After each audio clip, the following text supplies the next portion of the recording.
ఎంజీరావు గారు, అమెరికాకు ఉన్న నేషనల్ సెక్యూరిటీ స్ట్రాటజీ లాంటి ఒక వ్యూహం భారత్కి కూడా ఉండాలా? ఉంటే ఆ వ్యూహం ఎలా ఉండాలి అంటే ఏం చెప్తారు? ఎస్ అండి, ఇప్పుడు నేషనల్ సెక్యూరిటీ స్ట్రాటజీ భారత జాతీయ ఇది అమెరికా జాతీయ భద్రతా వ్యూహం అనే పత్రాన్ని చదివితే, చాలా జాగ్రత్తగా చదివితే ఈవెన్ విశ్లేషకులకి పెద్ద మేధావులు కూడా ఒకటి వస్తుంది, ఇలాంటి పత్రం భారతదేశానికి ఎందుకు లేదు, అసలు భారత్ ఎందుకు తయారు చేసుకోవడంలా. ఇలాంటి పత్రం చైనాకు ఒకటి ఉందండి. చైనా పీపుల్స్ కాంగ్రెస్, చైనా ప్రతి 5 సంవత్సరాలకు ఒక రిపోర్ట్ తయారు చేసుకుంటుంది. ఆ వ్యూహం ప్రకారం చైనా పెద్దదైపోయింది, అమెరికాని ఎదిగమిస్తుంది.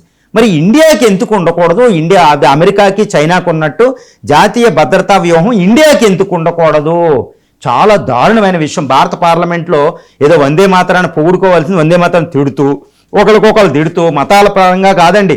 భారత పార్లమెంట్లో చైనా పీపుల్స్ కాంగ్రెస్లో ఉన్నట్టు అమెరికన్ కాంగ్రెస్లో లేగా భారత జాతీయ భద్రతా వ్యూహాన్ని ఎందుకు తయారు చేసుకోవడంలో, ఇది బిగ్ క్వశ్చన్ అండి.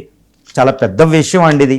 భారతదేశం ఎదిగేదానికి ఒక వ్యూహం లేకుండా ఎక్కడా గెలవలేం. అది యుద్ధమైన, ఆర్థిక రంగమైన, సాంస్కృతిక రంగమైన ఎక్కడ గెలవలేం. మరి భారతదేశానికి ఒక జాతీయ భద్రతా వ్యూహం అనేది ఒకటి ఉండాలి. భారతదేశాన్ని ఆర్థికంగా శక్తివంతం ఎలా చేయాలి, ప్రపంచంలో ఎలా నిలపాలి, వికసిత్ భారత్ ఎలా ఉండాలి, వీటన్నిటికీ జాతీయ భద్రతా వ్యూహాన్ని తయారు చేయాలి అనుకుంటారన్నమాట. ఎందుకు లేదు? వికసిత్ భారత్ అన్నారు కదా మోడీ గారు. అంటే ఆర్థిక రంగంలో పత్రం ఉంటుంది, భద్రతా పరంగా ఓ పత్రం ఉంటుంది, ఇంకో పత్రం ఒకటి ఉంటుంది. ఒక పాకిస్తాన్ పహల్గాం దాడి చేస్తే దాన్ని అడ్డుకోవడానికి మొత్తం ఎంటైర్ 145 కోట్ల మంది మొత్తం భారత శక్తినంతా పాకిస్తాన్ మీద దృష్టి కేంద్రీకరించాం. చైనా ఎదుగుతుంది అంటే భద్రతా వ్యూహం లేదు. అదే అమెరికా ఏం చేస్తుందండి? తన పశ్చిమ హెమిస్ఫియర్లో, వెస్టర్న్ హెమిస్ఫియర్ పశ్చిమార్ధ గోళంలోనే ఆ వ్యూహంలో ఒక్క డామినెంట్ దేశం ఉండకూడదని మాట్లాడుతుంది.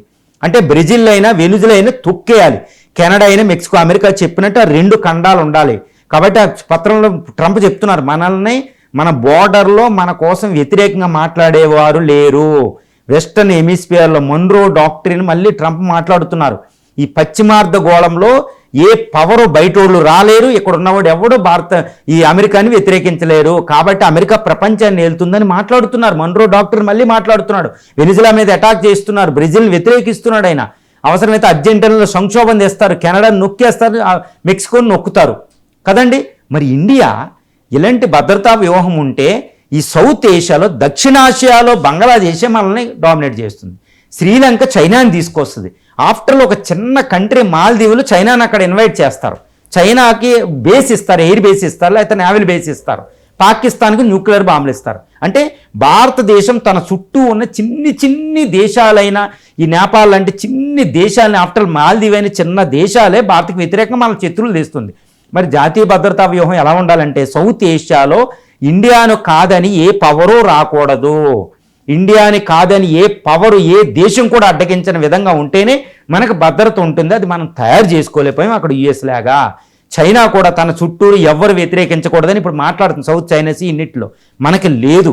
కాబట్టి చైనాకు ఉంది, అమెరికాకు ఉంది. ఇది మనం తయారు చేసుకోవాలి. చాలా పెద్ద లోటు. లేకపోతే ఆఫ్టర్ చిన్న మాల్దీవుల కోసం మనం గిలగలా కొట్టుకోవాల్సిన పరిస్థితి. శ్రీలంక హమ్మొండంట పోర్టు చైనాకు వస్తే, చైనా యువాంగ్ వ్యాన్ అనే ఒక స్పైయింగ్ షిప్ అక్కడ ఉండి ఈరోజు మనం ఏ మిసైల్ ప్రయోగిస్తున్నామో చూస్తున్నారు. ఎంతటి దారుణమైన పరిస్థితి అండి. కాబట్టి ఇండియన్ ఓషన్ అనేది మనది.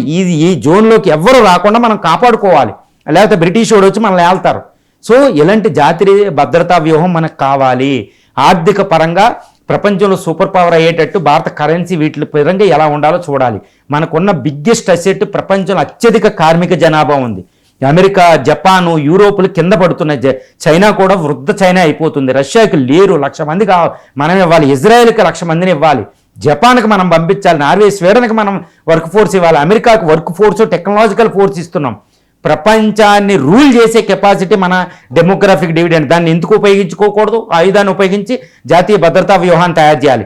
ఇక రెండోది ఏంటంటే, Bharat market second, third largest middle class market ప్రపంచంలో పెద్దదవబోతుంది. దాన్ని ఎందుకు ఉపయోగించుకోకూడదు? ఎవడైనా మన దగ్గరకు వచ్చి వస్తువులు అమ్ముకోవాల్సిందే. ఎలా మస్క్ అయినా, ఈ నివిదా కంపెనీ అయినా, ఎవరైనా. మరి దాన్ని ఆయుధంగా వాడుకోవాలి. ట్రంప్ మన మార్కెట్ కావాలి, దాన్ని ఆయుధంగా వాడుకోలేకపోతున్నాం, బేరాలు చేయలేకపోతున్నాం. అది మన యొక్క తప్పు అవుతుంది. చైనా అక్కడ చేస్తుంది మ్యానుఫ్యాక్చరింగ్ పాలసీలో. ఈ రోజు కూడా చైనా నుంచి 50% ఇంపోర్ట్స్ అక్కడ నుంచి తెచ్చుకుంటున్నాం. ఎందుకు ఉపయోగించుకోకూడదు? ఎంతటి దారుణమైన పరిస్థితి. డాలరు యువాను ఈ ఎక్స్చేంజ్ రేట్ చూస్తే ఎకనామిక్లోకి వెళ్తే మనం సరిగ్గా ఉపయోగించుకోవడం, మన ద్రవ్య విధానం తప్పు ఉంది. ఒక నిర్మలా సీతారామన్ గారు ఒక టీచర్ వెళ్ళి ఒక ఫైనాన్స్ మినిస్టర్ ఏంటండి? మన మన్మోహన్ సింగ్ లా ఒక ఫైనాన్స్ మినిస్టర్ పెట్టలేరా? ఎంతటి దారుణం. ఎస్ జయశంకర్ గారు ఆయన ఇష్టం వచ్చినట్టు, నేను అంటున్నాను కాదండి, ఇష్టం వచ్చినట్టు మాట్లాడతారు. ట్రంప్కి వ్యతిరేకంగా ఒక ఫారిన్ మినిస్టర్ ఎస్ జయశంకర్ గారు ట్రంప్ని హత్య చేస్తూ మాట్లాడకూడదు. చేయాల్సిన పనిని జాగ్రత్తగా నవ్వుతూనే చేసేవాళ్లే ఫారిన్ మినిస్టరు. కానీ అది జరిగిందా? ట్రంప్ని హత్య చేయడం ఎందుకు? మూర్ఖుని కెలుక్కోవడం, మూర్ఖుడు మనం కెలుక్కూడదు. ఎకనామిక్ పాలసీలో రూపీ ఎక్స్చేంజ్ రేట్ ఇవన్నీ అంటే మనం చాలా హైలీ ప్రొఫెషనల్స్ అక్కడ ఉండాలి. ప్రొఫెషనల్స్ అంటే గొప్ప పివి నరసింహరావు గారు మన్మోహన్ సింగ్ తెచ్చినట్టు చాలా గొప్ప గొప్ప వాళ్ళు కావాలి. నేషనల్ సెక్యూరిటీ ఒక వ్యూహం అంటే ఆర్థిక విధానం, సెక్యూరిటీ విధానం, ప్రజాస్వామ్య విధానం, రాజకీయ విధానం ఇవన్నీ ఏంటంటే విడివిడిగా ఉన్నా ఇవన్నిటినీ కలిపి భారతదేశానికి ఒక వ్యూహాత్మకమైన పత్రం చేసి వికసిత్ భారత్ 2000 మోడీ గారు ఇప్పుడు ఏం చెప్తున్నారంటే వికసిత్ భారత్ 2047కి డెవలప్డ్ కంట్రీ. మరి ఆ వ్యూహం ప్రాక్టికల్గా ఉందంటే ఇప్పటికీ 8% growth, 7% growth rate, 10% growth rate లేకుండా ఎలా వికసిత భారత్ అవుతుందండి? గుర్తుపెట్టుకోవాలి. ఆఫ్టర్ ఆల్ పాకిస్తాన్తోనే మన ఎంటైర్ సెక్యూరిటీ దాని మీద వెళ్ళిపోతే Indian army, India media, Indian prime minister అందరూ పాకిస్తాన్ సెంట్రిక్గా మాట్లాడతారు. చాలా తప్పు.